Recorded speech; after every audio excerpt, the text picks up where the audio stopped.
Hə. Bugün biz seninle bir dənə oyun oynayırıq. Sənin qabağında qablar var. Qabların içində yeməklər var. Sən indi baxmırsan, to есть gözü bağlı.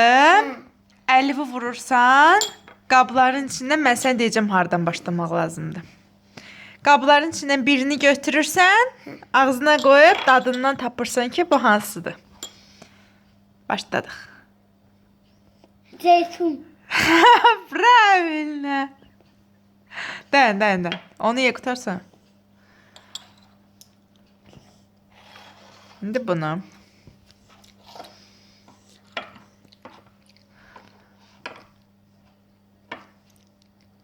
Hıncuk. Молодец. Молодец.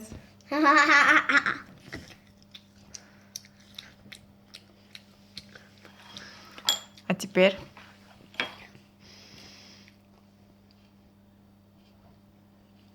Hurma. Молодец. Молодец. Baxım görüm. Tapacaqsan.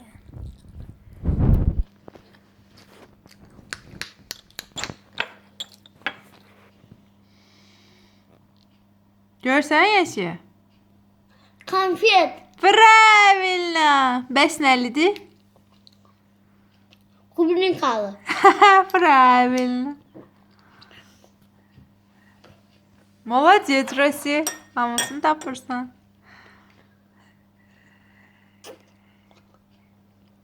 Limon.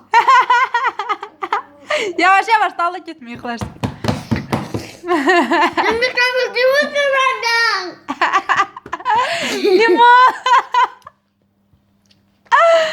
Limon. Кислый. Самый последний. Açma. Давай.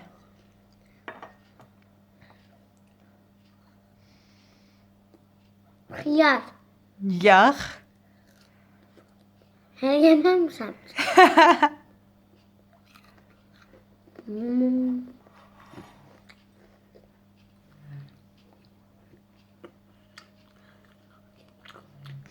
Bildim. Nədir? Aprikos. Yağ. Aa, Tapmalısan. Tapmasan biraz da kəsib verməliyəm sənə.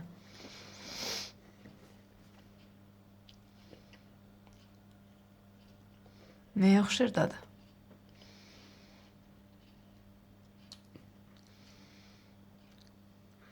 turşu hıyarına. Yağ. Yavaş, dala getmə yıxılarsın. Aprikos. Yağ. Aa, Yaz. İndi bir dənə də dadına baxmalısın. aa. Rəsim. Tapmayanda birinin də dadına baxmalısın. Davay. Al.